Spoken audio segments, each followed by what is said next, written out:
ये कौन सी बीमारी है जिसके बारे में लोगों को अभी तक जानकारी नहीं है? इस तरह की बीमारी को हम लोग जो है डीप वेन थ्रोम्बोसिस या डीवीटी बोलते हैं इसको, और बहुत ही घातक बीमारी है, पर यह रोकी जा सकती है। ज़्यादातर जो है ऑफिस वर्कर थे, आईटी या रेगुलर जो ऑफिस कंप्यूटर पे काम करना है उनको 10-10 घंटे 8-8 घंटे, तो इस तरह वाले थे काफ़ी पेशेंट्स। 1 लाख रुपए के आसपास का खर्चा आता है इसका। बीच बीच में 1 घंटा अगर पढ़ाई किया या कंप्यूटर में 1 घंटा काम किया तो थोड़ा सा पैर को मूवमेंट वहीं पे करें या थोड़ा सा वॉक करके फिर बैठ जाएं। तो ये वीडियो आपके लिए बहुत ही खास है कि आप इसको विस्तार से देखें।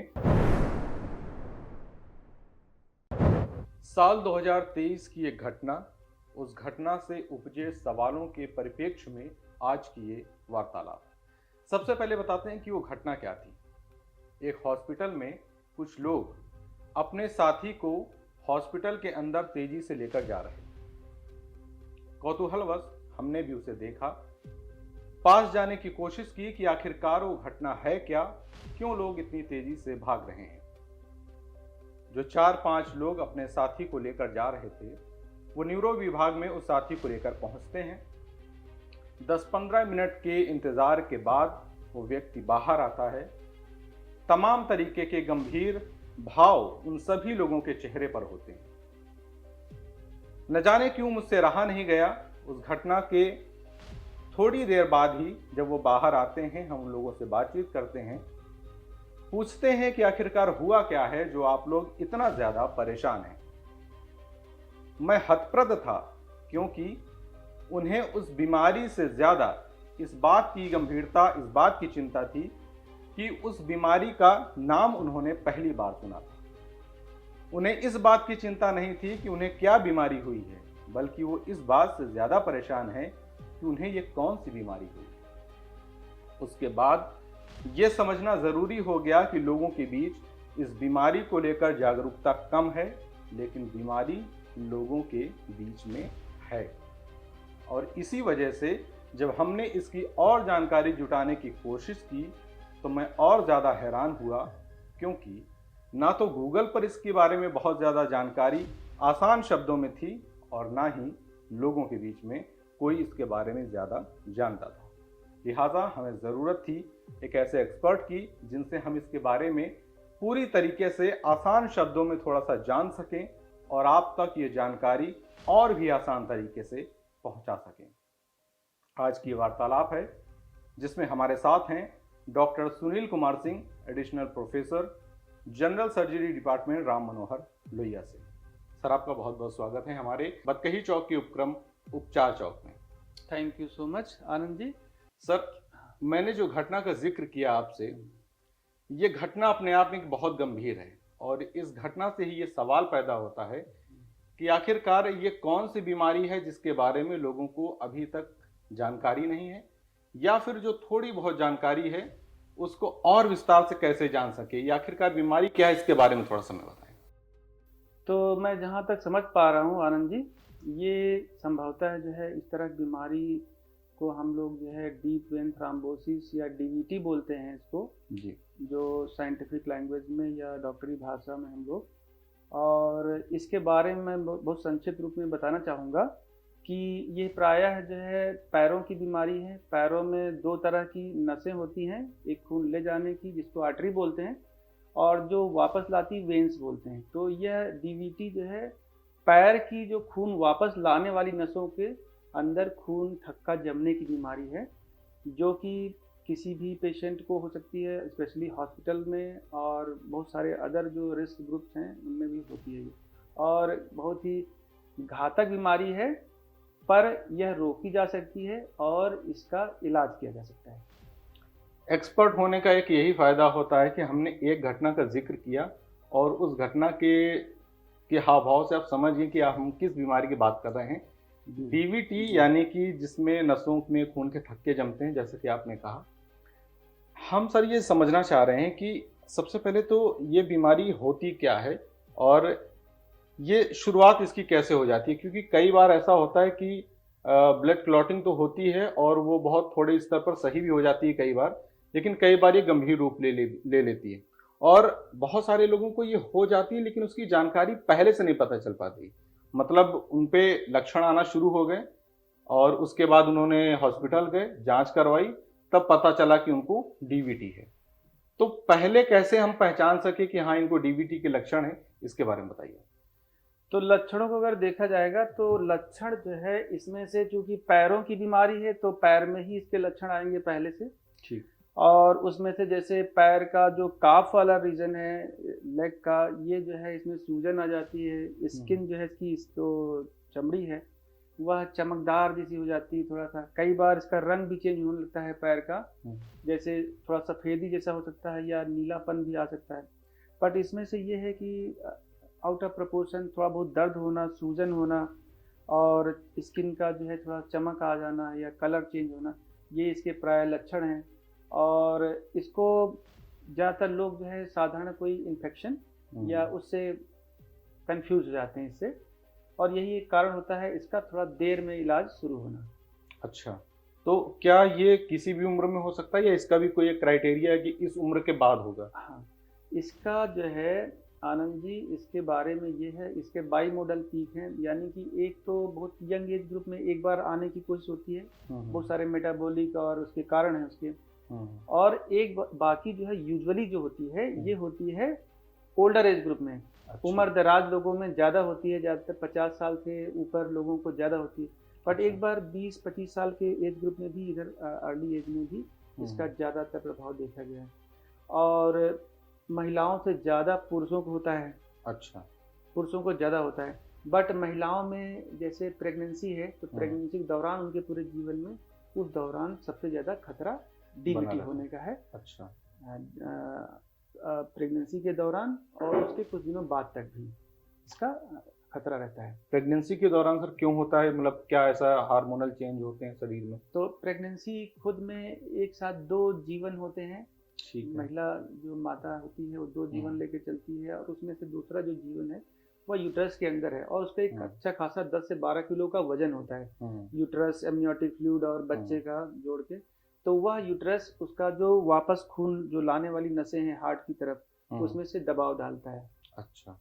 तो दबाव डालने की वजह से क्या होता है कि खून का दौरा वापस जो है थोड़ा सा ही कम होने की वजह से वह उसमें से जो थक्का जमने की जो संभावना है उसको बढ़ा देता है। तो इस तरह है जो गर्भवती महिलाएं हैं उनमें से ज़्यादा होता है डीवीटी।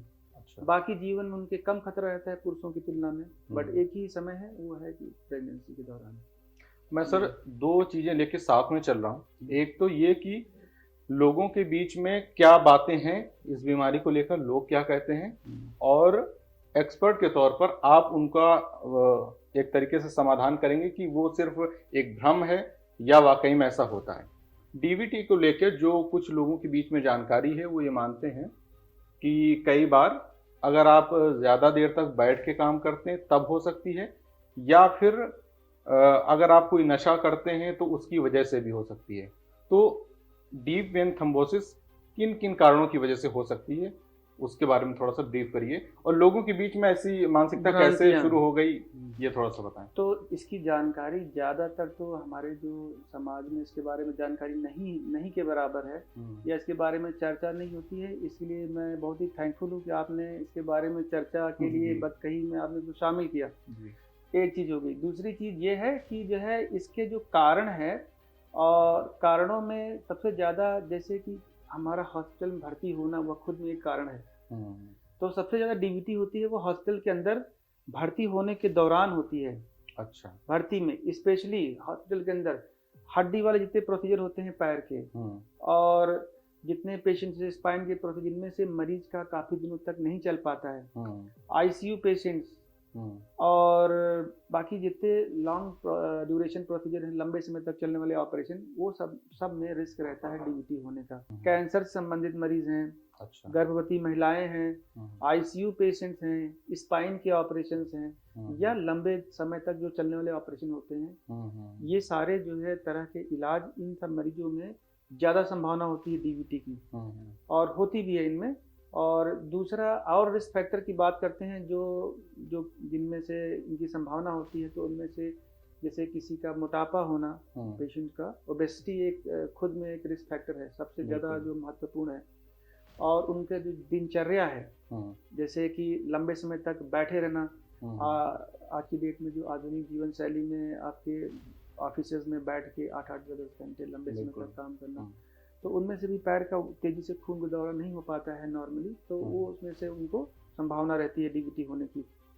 और लंबे दूरी की फ्लाइट्स, जैसे कि बैठे रहे, और उनमें से भी ये संभावना रहती है डीवीटी की। कैंसर मरीज हैं उनमें होता है, या किसी पेशेंट का कुछ उनके जो हेमेटोलॉजिकल डिसऑर्डर्स हैं, खून से संबंधित बीमारियां हैं, उनमें से भी डीवीटी ज़्यादा होता है। अच्छा। और जो हमारे जीवन शैली में जो स्मोकिंग है वो भी एग्रीवेट करता है डीवीटी के लिए। लेस वाटर इनटेक, कम पानी पीना और स्मोकिंग होना, ये सारी चीज़ें डीवीटी को बढ़ावा देती हैं। अभी सर बीच में एक खबर आई थी कि जो कोरोना काल के दौरान जो हम लोगों को टीकाकरण हम लोगों का किया गया, उससे संबंधित जो कंपनी थी, तो खबर ये निकल के आई कि वो टीकाकरण के बाद लोगों में खून के थक्के जमने शुरू हुए। उसका अलग अलग लोगों ने अपना परिप्रेक्ष्य दिया, कि हो सकता है सही भी है, गलत भी है, वो एक अलग विषय है। लेकिन मैं ये जानना चाह रहा हूँ, क्या टीकाकरण के बाद ये भी एक फैक्टर हो सकता है कि लोगों में खून के थक्के जमने शुरू हो गए हैं? क्योंकि अभी आपने देखा होगा हाल के दिनों में ये बहुत घटनाएं आई कि कोई व्यक्ति कहीं पे डांस कर रहा है या कोई चल के जा रहा है, अचानक से हार्ट अटैक हुआ और वो तुरंत उसकी डेथ हो गई। कई सेलिब्रिटी इसका शिकार हुए। तो क्या ये भी एक फैक्टर हो सकता है इसमें? तो इसमें आनंद जी, कोई टीका की वजह से और इस तरह के जो वाक़ये जो हो रहे हैं, ऐसा कोई अध्ययन नहीं है, और ना ही कोई ऐसा डायरेक्ट और इनडायरेक्ट कोरिलेशन बन पाया है। बट फ्यूचर में स्टडी का ये मैटर है कि भविष्य में इसकी अध्ययन हो इस पर। लेकिन कोरोना खुद में ऑलमोस्ट सभी को देर सबेर में संक्रमित किया। बिल्कुल। तो उसके बाद कोरोना खुद में बहुत सारे शारीरिक परिवर्तन और बाकी बीमारियों के बारे में भी उसने बहुत परिवर्तित कर दिया, उनका स्पेक्ट्रम पूरा। बिल्कुल। तो कोरोना खुद में एक फैक्टर हो सकता है कि ज़्यादा अलग तरीके के प्रेजेंटेशन हो सकते हैं उसी बीमारी के, और उसके बाद जो है नए नए तरीके और ज़्यादा गंभीर तरीके की बीमारियां हुई हैं। लेकिन कोरोना के बाद डीवीटी का ज़्यादा होना भी बहुत ज़्यादा कोई अध्ययन में अभी आया नहीं है इसका। बिल्कुल। लेकिन बाकी बीमारियों में कोरोना ने ज़रूर असर डाला है। हाँ, हालांकि वो भी एक अध्ययन का ही विषय है कि कोरोना के बाद में किस तरीके की चेंजेस लगातार होते जा रहे हैं। चेंजेस।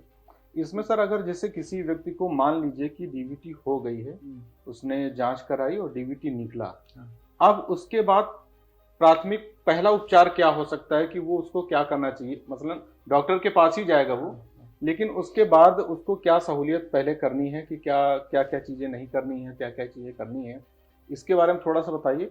और इसके बारे में भी बताइए कि जो शुरुआती स्टेज में जो खर्चा आता है वो किस तरीके का होता है, क्योंकि हमने ये जानकारी जब जुटाने की कोशिश की तो कई लोगों ने ये तो बताया भी और कई गूगल पर भी हमने इसके बारे में सर्च किया तो पता चला कि इसका खर्चा 1 लाख 1.5 लाख या उससे ज़्यादा के ऊपर है। तो अगर किसी ग्रामीण व्यक्ति को या किसी एक आम व्यक्ति को ये बीमारी हो जाती है तो वो कैसे सर्वाइव कर पाएगा? तो इसमें जो है एक चीज़ है कि अगर ये बीमारी लक्षण जैसे मैंने बताए कि ज़्यादातर जो है पैरों में सूजन एक आ जाएगी, काफ रीजन में, यहाँ पर मैं अपना हाथ रख रहा हूँ, और इसमें से थोड़ा स्किन चमकदार और दर्द भी होगा इसमें। और लक्षण आपको क्योंकि जानकारी के बाद अगर लगते हैं कि ये इस तरह की संभावना है, तो इसमें से सबसे उचित ये रहेगा कि जो है जो उचित डॉक्टर्स हों, जैसे कोई व्यक्ति अगर तहसील स्तर पे रह रहा है तो वह CHC में फिजिशियन सर्जन जिनके पास भी आप रिपोर्ट करेंगे तुरंत ही वो पहचान लेंगे। इसमें कोई देरी नहीं होती, वो सब इस चीज़ के लिए सारे लोग ट्रेंड होते हैं, उनके इलाज के लिए भी ट्रेंड होते हैं। तो और इसके लिए जो है एक चीज़ है तुरंत पहचान इसकी होना, और उसके बाद तुरंत ही सलाह पर अमल करना। और वो सलाह जो कॉमनली जो मैं बताने की कोशिश कर रहा हूँ वह है कि पहला तो ज़्यादा चलना फिरना नहीं। अच्छा। क्योंकि जो है थक्का जम जाता है, सबसे ज़्यादा रिस्क रहता है कि थक्का वहाँ से माइग्रेट करके आके हार्ट की नसें या फेफड़े की नसों में न फंस जाए, और जो कि जानलेवा चीज़ हो सकती है। तो ज़्यादा चलना फिरना उनके लिए हम लोग मना करते हैं, ज़्यादा चले फिरे नहीं। और जो भी उचित डॉक्टर होंगे उनसे संपर्क में या उनसे सलाह लेके उसका कंफर्मेशन के लिए भी और कुछ जांचें हैं, जैसे कलर डॉपलर होता है, डुप्लेक्स अल्ट्रासाउंड, ये सब जांचें करा के उससे कंफर्मेशन हो जाता है। इसके बाद जो है जो भी उचित इलाज होता है, जिस स्तर पे हैं, जिला स्तर पे है, सीएचसी स्तर पे या मेडिकल कॉलेज स्तर पे, उस तरह के इलाज उपलब्ध है। अब इलाज में क्या क्या हो सकता है कि इसमें ज़्यादातर जो है दवाइयों से ही ठीक किया जा सकता है। दवाइयों में जो बीमारी थक्का जब बन गया है, मीन्स जो है कि खून जो है एक प्रकार से थोड़ा गाढ़ा हुआ है और थक्का बन गया है। अब उसी थक्के को गलाने के लिए वैसे तो प्रायः जो है खून में खुद में अपने शरीर के अंदर व्यवस्था होती है कि किसी छोटे मोटे थक्का बने, वो गल जाते हैं वो। अच्छा। लेकिन इस तरह का थक्का अपने आप जब नहीं गल पा रहा है तो उसके लिए कुछ दवाइयाँ हैं जो कि जिनकी कॉस्ट बहुत सस्ते हैं और 1000-2000 रुपए से अंदर ही उनका इलाज संभव है। बहुत ज़्यादा अगर उनका इलाज लंबा भी चलता है तब भी बहुत सस्ता है। अच्छा। ये चीज़ हो गई खून थक्का गलाने के लिए दवाइयाँ, या दूसरे भाषा में कहें खून पतला करने की दवाइयाँ चलती हैं, जिनका नाम हिपैरिन है या वारफेरिन है, टैबलेट है, इंजेक्शन 2-3 दिन चलते हैं हिपैरिन ऐसे करके। तो ये सब है। और जो है फिर जो है पैर में कोशिश करते हैं ज़्यादा मूवमेंट ना हो और रेस्ट रहे, इसके लिए या नीचे का जो ब्लड है वापस हर तरफ कम आ पाए, क्योंकि थक्का रास्ते में ब्लड को रोक रखे रहता है। तो ऐसी स्थिति में हम लोग जो है उसमें से मोजे पहना देते हैं, जिनको हम लोग स्टॉकिंग्स बोलते हैं। वो पैर से शुरू होकर ऊपर तक थाई तक होती हैं, वह ज़्यादातर डे टाइम में उनको पहना देते हैं। उससे अच्छा से वापस रिटर्न हो जाता है ब्लड। अदरवाइज पैरों में सूजन आने का संभावना रहती है। मोजे का क्या काम बेसिकली होता है? मोजे जो है ज़्यादातर जो पैर से वापस ब्लड नहीं आ पा रहा क्योंकि रास्ते में थक्का जमा हुआ नसों में, तो मोजा जो है वापस ब्लड हार्ट की तरफ वापस लाने में हेल्प करता है। तो पैरों में आगे सूजन नहीं बढ़ती है और इनफैक्ट अगर डीवीटी जो प्रोग्रेस करती है उसको भी कम करता है ये। अच्छा। इस तरह मोजे जो है इस तरह हेल्पफुल होते हैं, बहुत ही इस तरह से। और फिर बीच बीच में एक रेगुलर विजिट पे कि महीना 15 दिन में डॉक्टर को फिर से दिखाना होता है। कुछ खून की जांचें होती हैं, जैसे खून कितना पतला है, कितना गाढ़ा है, एक INR बोलते हैं, प्रोथर्मिन टाइम PT विद INR। अच्छा। इसकी सहायता से हम उसको जो है नापते रहते हैं कि खून कितना कम ज़्यादा हुआ है, गाढ़ा हुआ, पतला हुआ। उसी के आधार पर दवाइयों की डोज होती है, एडजस्ट की जाती है। और फिर हम लोग महीना भर में उसको कई बार अल्ट्रासाउंड डॉपलर करा के हम लोग उसको ये देखते रहते हैं कि वो चैनल्स जो है नसें तो थ्रोम्बस बन गया, वो खुल गया है कि नहीं खुल गया है। ठीक है। तो फिर जब एक बार ये कंफर्मेशन हो जाती है, हो सकता है ये इलाज 2 महीने से लेके साल भर तक चल सकता है इलाज। तो जब भी ये लगता है कि ये इसका नसें सारी खुल गई हैं तो उसके बाद उसका इलाज बंद कर दिया जाता है और भविष्य में दोबारा ना हो उसके लिए भी उनको फ्यूचर में ये बता के रखते हैं कि जो है बीच बीच में आप यहाँ कंसल्टेशन करिए। जो रिस्क फैक्टर्स थे पहली बार हो जाने के वो दोबारा ना हो, उनके बारे में नज़र रखें और जब भी कभी ऐसा हो जाए तो डॉक्टर के पास तुरंत ही आए। जब आपने बताया कि इसमें 2-3 महीने से लेके 1 साल तक ये बीमारी चल सकती है, इसका टाइम पीरियड लगभग होता है, तो जैसा कि मैंने उस घटना का जिक्र किया जिसकी मैंने शुरुआत की, अगर कोई ग्रामीण व्यक्ति है और उसको ज़्यादा जानकारी नहीं है, शहरों में आमतौर पर तो जानकारी होती है या हॉस्पिटल में जाके जानकारी उनको मिल जाती है जल्दी, ग्रामीण लोगों में थोड़ा सा इस बात की जागरूकता कम होती है तो वो इतना इसको गंभीरता से लेते नहीं है। ऐसे में कई बार ये भी होता है कि लोग ये सोचते हैं कि अगर हमको इस बीमारी से 3 महीने 4 महीने में हम दवा खा रहे हैं, अंग्रेजी दवा है, और नहीं हमको फायदा हो रहा है तो वो फिर और विकल्पों की तरफ जाते हैं। कुछ लोग सलाह ये देते हैं कि आप आयुर्वेद की तरफ जाइए, खून पतला करने की दवाइयाँ हैं जो आयुर्वेदिक दवाइयाँ वो खाइए, उससे सही हो जाएगा। और तो मैं ये समझना चाह रहा हूँ कि अगर कोई व्यक्ति 5-6 महीने या उससे ज़्यादा के समय तक दवाइयाँ खा रहा है, उस पर थोड़ा बहुत प्रभाव हो रहा है और किसी ने सलाह दे दी कि आप आयुर्वेदिक दवा जड़ी बूटी खाइए, तो क्या उस व्यक्ति को उस तरफ जाना चाहिए कि खून पतला करने की कोई आयुर्वेदिक दवा खा ली और उससे क्या वो सही हो सकता है डीबीटी? तो इसमें मैं आनंद जी ये बताना चाहूँगा कि आयुर्वेदिक है, होम्योपैथिक है और यूनानी पद्धति है, बहुत सारी पद्धतियाँ। तो अगर कोई एडिशनल कोई अलग से भी इलाज चलाना चाहते हैं तो वह चला सकते हैं उसके बारे में, लेकिन जो मेन लाइन ऑफ ट्रीटमेंट है वह खून पतला करने की दवाइयाँ चलनी है, जो कि बहुत नाम मात्र रुपए की 1-2 रुपए की टैबलेट आती है वारफेरिन। ये अगर लंबे समय तक चलती है तो ये बहुत महंगी भी नहीं, पर इसको कभी न छोड़ें और डॉक्टर से दोबारा रिविजिट करके दोबारा अपनी जांच करा के उसको कंफर्मेशन करते रहें कि सुधर रहा है कि बढ़ रहा है। क्योंकि अगर दवाइयाँ उसने बीच में छोड़ दी तो दूसरे पे चला गया तो वो उसका प्रोसेस फर्क तो पड़ेगा, उसकी फर्क पड़ेगा। और जो है चूंकि मैंने बताया घातक बीमारी है, रोकी जा सकती है, इलाज भी किया जा सकता है, लेकिन अगर उसमें एक बार इस्टेब्लिश हो गई घटना और उसमें से जब भी लापरवाही होगी और उसकी वजह से अगर कोई भी चीज़ चेंज होती है तो वो ज़्यादा भारी पड़ जाता है पेशेंट के लिए। एक ये भी कहा जाता है कि अगर डीवीटी बहुत ज़्यादा बढ़ गई है, हाँ। या बहुत समय लंबे समय तक है और उसका इलाज दवाइयों से नहीं हो पा रहा है, यानी खून का जो थक्का है वो पतला नहीं हो पा रहा है दवाइयों से, तो फिर उसके बाद का क्या उपचार है, कैसे उसको सही किया जा सकता है?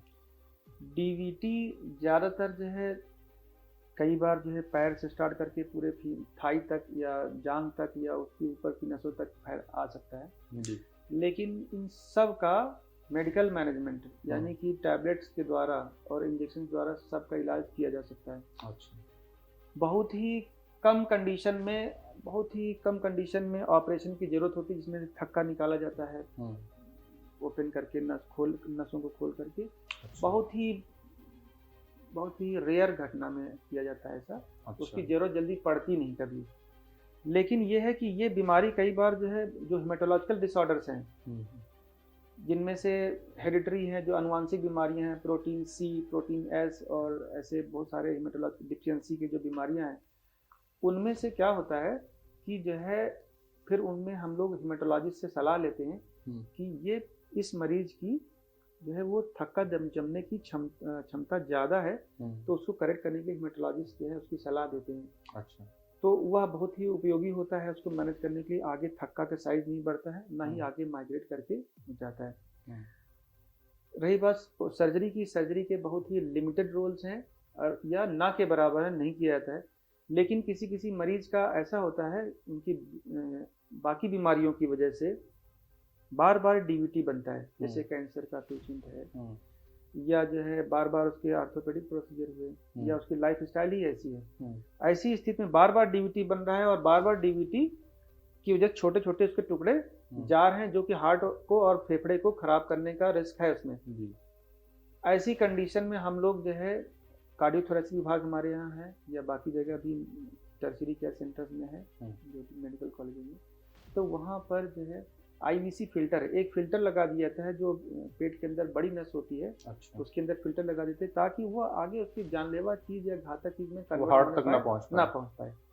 वो भी स्पेशल कंडीशन है जबकि बार बार मरीज को डीवीटी हो रही है और डीवीटी के बाद उसके जो टुकड़े हैं वो हार्ट की तरफ जा रहे हैं। अगर वो डॉक्यूमेंट होते हैं कहीं भी जांच में आता है तो फिर आईवीसी फिल्टर फिर लगता है। ये कितना खर्चीला हो सकता है? ये थोड़ा खर्चीला होता है, हालांकि इस तरह के मरीजों की जरूरत नहीं पड़ती है, बहुत कम केस में। बहुत हो सकता है कि ये 1 लाख मरीज में 1 लाख डीवीटी के मरीजों में एक मरीज जरूरत पड़े। अच्छा।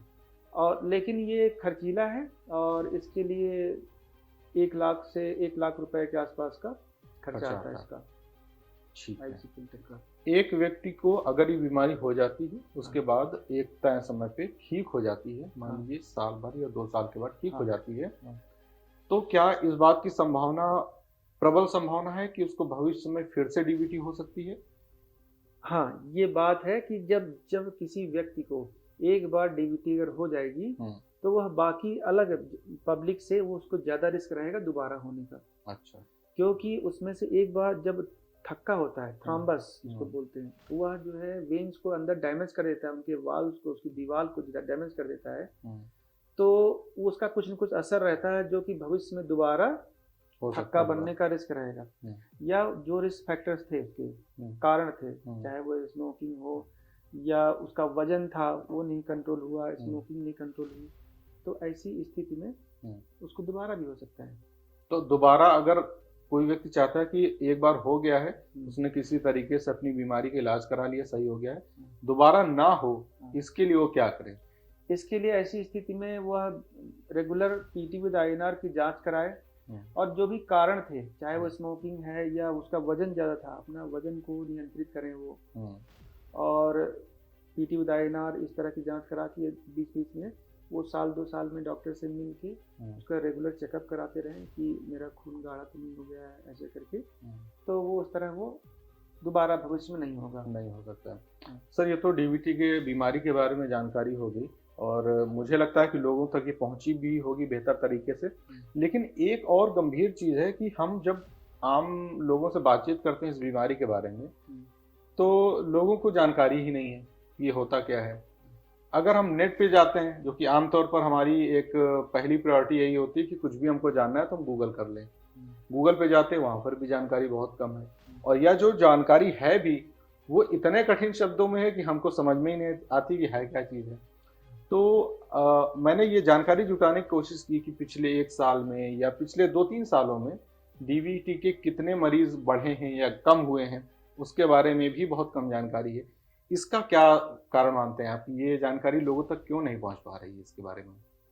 ठीक है, तो इसमें आनंद जी इसका वजह ये है कि इस एरिया में बहुत ज़्यादा अध्ययन नहीं हुआ और हमारे पास कोई राष्ट्रीय स्तर पे या डाटा नहीं है इसका कि टोटल हर साल कितने हो रहे हैं और हर साल डीवीटी होने के बाद कितने लोगों का जान जा रही है इससे। ऐसा पूरा राष्ट्रीय स्तर पे डाटा नहीं है, या बाकी देशों में भी ऐसा ही है। लेकिन अगर हम लोग जैसे अगर यूएस का डाटा लेते हैं, अमेरिका का, तो उनमें लिखा हुआ है उन्होंने अपना कि 9 लाख लोग लगभग हर साल प्रभावित होते हैं। हाँ, कुछ आंकड़े हैं उनके पास कि हाँ, लगभग कितना है। और अच्छी खासी मृत्यु दर है उसमें से। हमारे यहाँ इस तरह का डाटा अभी ऐसा नहीं है। मतलब एक कह सकते हैं कि बहुत साइलेंट बीमारी है, जो लोगों साइलेंट बीमारी है और नहीं जानकारी होने की वजह से ज़्यादा वो परिवर्तित हो जाते हैं, जिसमें से मृत्यु दर बढ़ जाती है। यानी लोगों के एक तरीके से अवेयरनेस की जरूरत है, बहुत जरूरत है जी। एक सवाल जो इस विषय से बिल्कुल इतर है, और कई लोग ये मानते भी हैं कि जैसे खून के जो थक्के होते हैं, ये खून जो प्रभावित होता है चाय पीने से बहुत ज्यादा होता है। और चूंकि अभी ठंडी का समय आ रहा है, मौसम आ ही रहा है, चाय पीने की संख्या लगातार बढ़ जाती है। जो हम चाय 2 बार पी रहे होते हैं, अब इस बार 4 बार 5 बार पी रहे होते हैं। तो क्या खून को चाय प्रभावित करती है बहुत ज्यादा लेवल पे?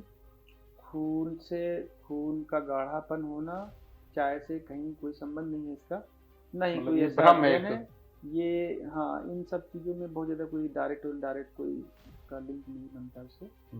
खान पान की बीमारी में से सिर्फ ज़्यादातर जो डिहाइड्रेशन बहुत सीवियर होना, जिसमें से शरीर के अंदर पानी कम होना एक कारण, लंबे समय तक बैठे रहना, पैर का हिलना डुलना नहीं होना, और जो है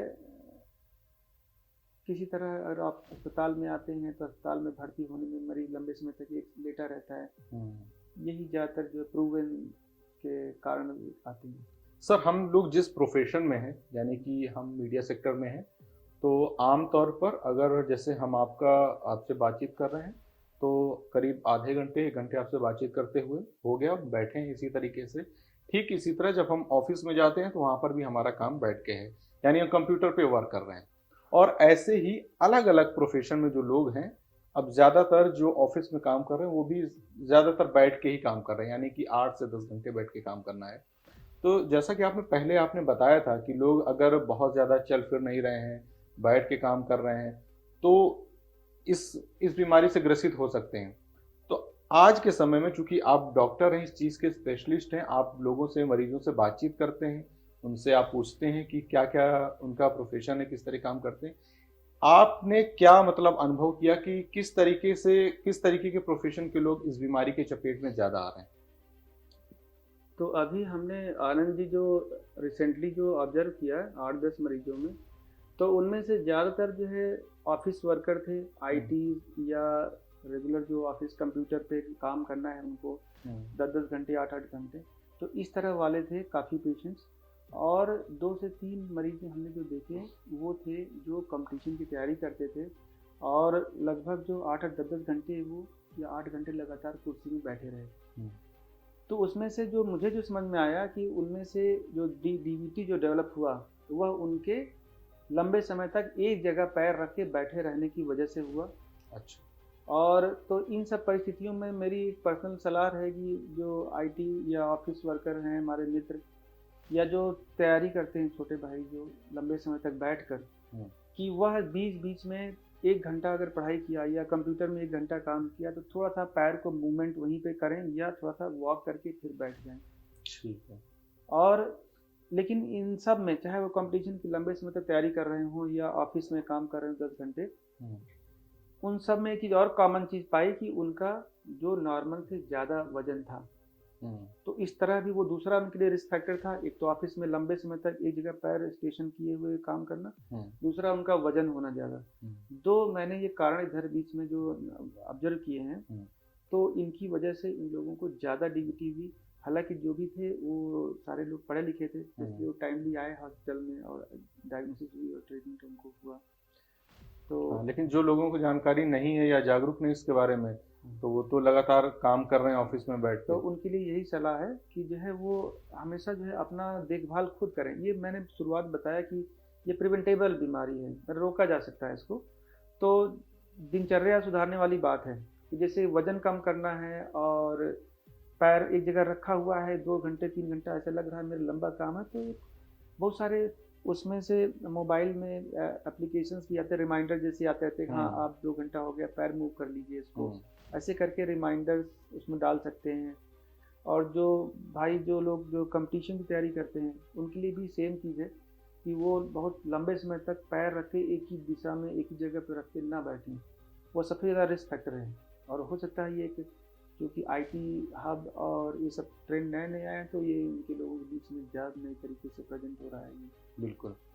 एक आखिरी सवाल मेरा ये है सर कि मेडिकल साइंस जो है वो इस बीमारी और इससे संबंधित जो और चीज़ें हैं उनके बारे में क्या आगे कोई अध्ययन चल रहा है या कोई आगे इस तरीके की प्लानिंग है कि इस पे थोड़ा सा और लोगों को जागरूक किया जा सके या लोगों को और अच्छे तरीके से इसका बेहतर ट्रीटमेंट मिल सके? इसके बारे में मेडिकल साइंस में क्या है, किस तरीके से काम कर रहा है, उसके बारे में थोड़ा सा बताएं।